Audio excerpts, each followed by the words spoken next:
Greetings, greetings, greetings, 60 and beyond family. It's Nina. I'm so glad that you're here. If you're returning, welcome, welcome, welcome back. If you're new here, I hope that you will consider subscribing to the channel. We are here for those 60 and beyond, but everyone is welcome. Well, if you are 50 and beyond, maybe 55 and older, you are probably a member of the AARP. And maybe you have seen the article I'm going to be referencing in this message. The magazine, the AARP magazine, the June-July edition had an article about stress. And I just wanted to share some points from this article and, of course, add some of the thoughts that I have as it relates to the article and the information that's being shared by the author. It's sharing information that's very interesting as it relates to stress. And the stress of older adults is being compared to the stress of those who are younger. And I think that the findings are very interesting. As you're reading through it, you'll find that there's some outline as it relates to what stress is.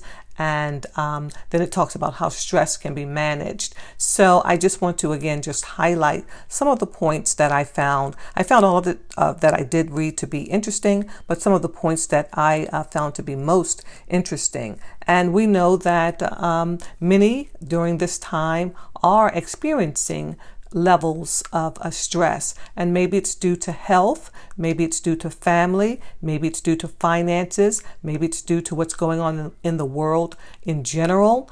Whatever the reason, there are many who are facing high levels of stress, and we know that high levels of stress can be very damaging to the person, spirit, soul, and body. And so when you are seeking ways to deal with stress, especially the type of challenges that you're facing that you have no control over at this time. And so you want to be able to take care of yourself to manage what you're going through and just allow the time to pass until what you're going through expires. I believe that there's always an expiration date on everything that we experience in life, that this too shall pass. And you've heard the saying perhaps that trouble doesn't last always. And so we know that stress it's a response. It's a response to the challenges that which you're going through, and these challenges and this response and the stimuli that you're experiencing. It's in the brain. The brain will sense the stress, and then it's going to signal the pituitary and adrenal glands to pump cortisol.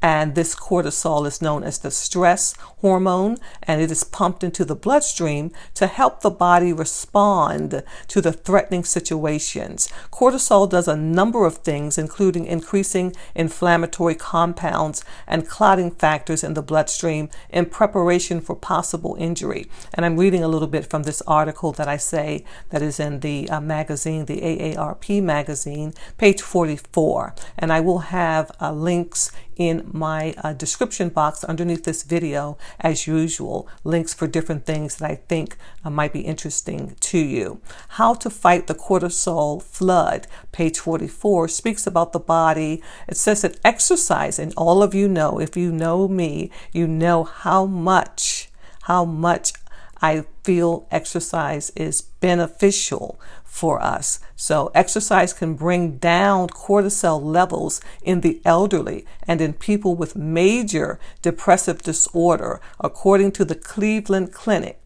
That wonderful feeling that follows exertion is the most healing thing you can do for stress.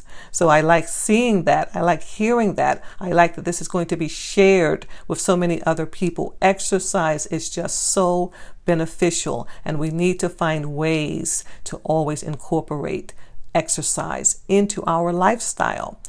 The other way the article says that our brains respond to stress is by signaling the body to release adrenaline, and that causes your heart rate to increase and blood flow shifts, sending more oxygen flowing to the heart and skeletal muscles. So the blood pressure spikes to distribute energy wherever it may be needed. Other blood vessels constrict, further boosting blood pressure while keeping blood and oxygen flowing to vital organs. This becomes increasingly hazardous as we get older and health issues like high blood pressure become more common. So it's going into the things that can happen to the body when there are external factors or things that are just going on maybe in or outside of the body, and what we need to do, some of the things that we can do to help to manage this. And so in the article, even on page 42, it speaks about natural ways to get rid of this stress effect. So, when I see natural, I get excited as well. Stress is defined as when you perceive that a task has overwhelmed your ability to complete that task. And so here are some pointers that were listed. I won't list all of them and I won't go into everything. But the first here is ask for help. If you are experiencing stress about your finances, for example, ask a professional or someone you trust to sit down with you and work out a budget. Financial planning is not part of stress management, but accepting that you need to do it is. You can take stress breaks. So you can charge your phone, and while you're charging your phone, you can charge your brain, unplug. I'm paraphrasing all of this. When you sit down to eat breakfast, concentrate on enjoying breakfast. Concentrate on enjoying any meal. I believe that the studies would back up this belief, that we should eat every meal in a very relaxed state. I believe that it helps with digestion, and when our digestive systems are working well, I believe that we feel better. This article also speaks about the using your quieting reflex, smiling inwardly. If you are one of those who have attended my classes, you know how much I also think that smiling and laughing are beneficial to our health. We know that when we smile and we laugh, it helps to increase the health of our immune system. So here again, taking the time to smile, taking the time to laugh, taking a walk, that's a part of exercising, volunteering, that's a part of serving. We do feel better when we serve.